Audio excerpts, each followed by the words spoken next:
मित्रों नमस्कार।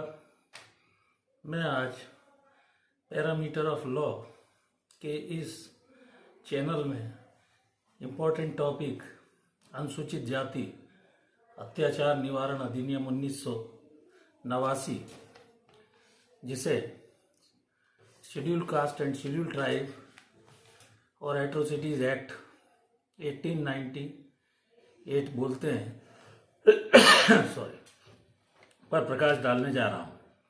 जैसा कि आप जानते हैं, इस चैनल के माध्यम से मैं विभिन्न कानूनी विषयों पर प्रकाश डालता आ रहा हूँ और विभिन्न विषयों पर आपको कानूनी जानकारी दे रहा हूँ।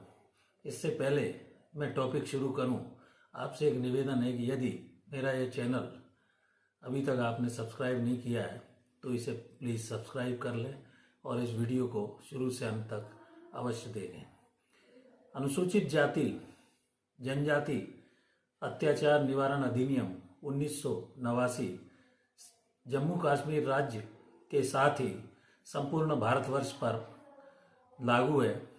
इस अधिनियम का मुख्य उद्देश्य दलित तथा अनुसूचित जाति एवं जनजाति अर्थात SC, ST और दलित वर्ग के लोगों के लिए लाया गया, क्योंकि 1955 का सिविल राइट प्रोटेक्शन एक्ट कारगर सिद्ध नहीं हो रहा था। इस कारण इस अधिनियम को सरकार द्वारा लाने की आवश्यकता पड़ी।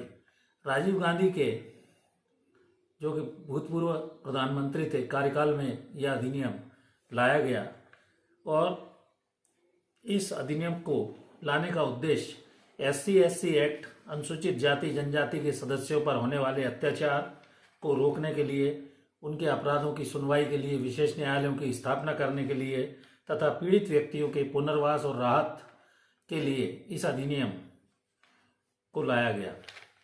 यह केंद्रीय अधिनियम है। सभी शक्तियां, सारे अधिकार भारत सरकार और केंद्र सरकार को प्राप्त हैं, लेकिन राज्य सरकार को भी केंद्र सरकार इस बारे में निर्देश दे सकती है आवश्यकता पड़ने पर।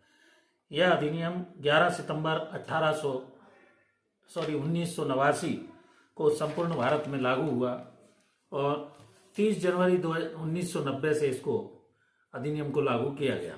इस अधिनियम में कुल 5 अध्याय हैं और 23 धाराएं हैं। इस अधिनियम के तहत SC, ST एक्ट की विवेचना का जो अधिकार है वो निरीक्षक से अन्यूनन अर्थात DSP स्तर का कम से कम राजपत्रित अधिकारी इस अधिनियम की विवेचना इन्वेस्टिगेशन करेगा। SC, ST एक्ट के तहत तत्काल पहले गिरफ्तारी कर ली जाती थी, FIR रजिस्टर्ड कर ली जाती थी, लेकिन माननीय सर्वोच्च न्यायालय द्वारा ये निर्देश दिए गए कि पहले DSP स्तर का जो राजपत्रित अधिकारी होगा वो इस मामले की 7 दिन के अंदर पूरी जांच पड़ताल करेगा और वास्तविकता को ज्ञात होने पर, सही होने पर वह उस प्रकरण में केस को रजिस्टर्ड कर FIR और गिरफ्तारी करेगा। इसमें न्यूनतम जो सजा दी गई है इस अधिनियम के तहत वो 6 माह कम से कम है तथा आजीवन कारावास और मृत्युदंड तक की सजा का प्रावधान है।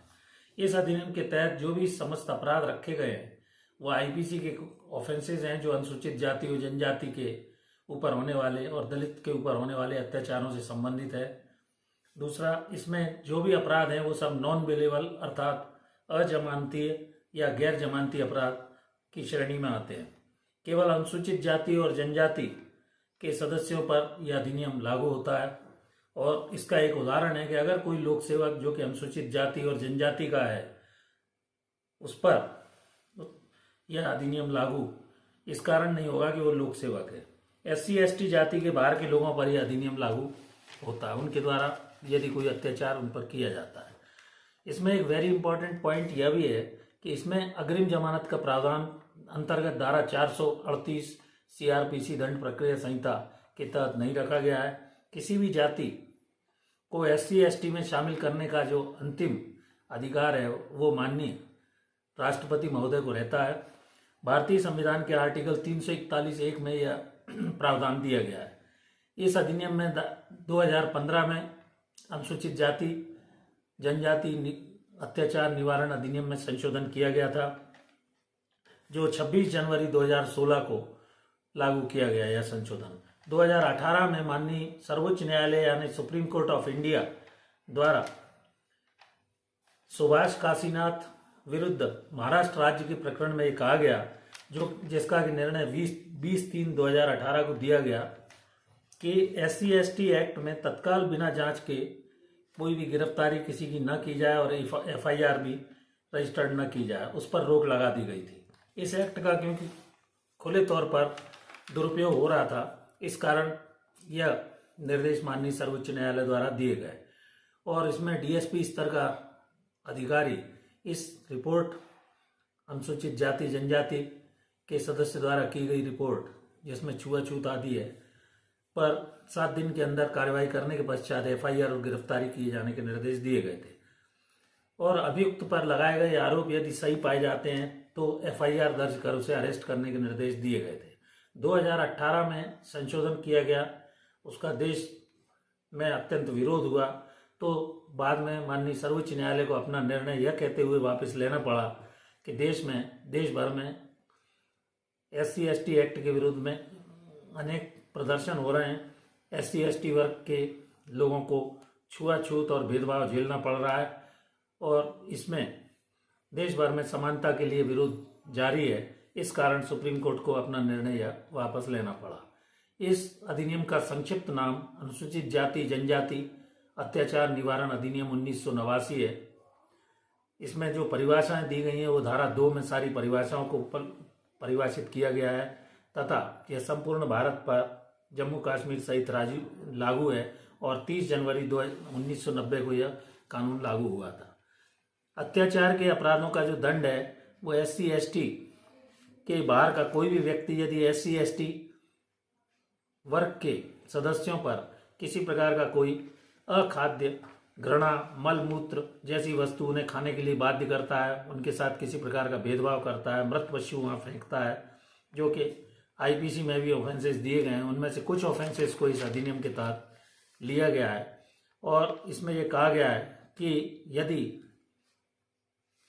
SC/ST अनुसूचित जाति जनजाति के सदस्यों के साथ अत्याचारों को रोकने के लिए अपराध की सुनवाई के लिए विशेष न्यायालय इसमें स्थापित किए गए हैं, पीड़ित व्यक्तियों के पुनर्वास और राहत की व्यवस्था की गई है, सभी शक्तियां इसमें इस अधिनियम के तहत दी गई हैं।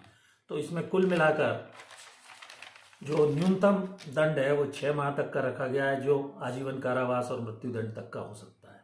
इस प्रकार किसी भी SC/ST के संवर्ग के व्यक्ति के साथ जो कि नॉन बोलेबल ऑफेंस है और वह उनके सदस्यों पर किसी प्रकार की कोई अपराध घटित करता है तो जैसा कि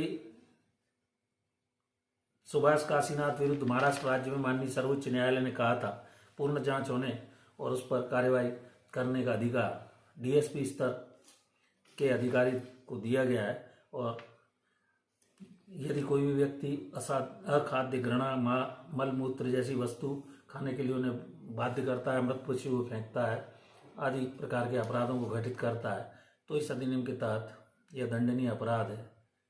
मैंने इस अनुसूचित जाति जनजाति अत्याचार निवारण अधिनियम के संबंध में संक्षिप्त में आपको जानकारी दी। यदि यह मेरा वीडियो अच्छा लगे तो please like share and subscribe. Thank you for watching this video. नमस्कार।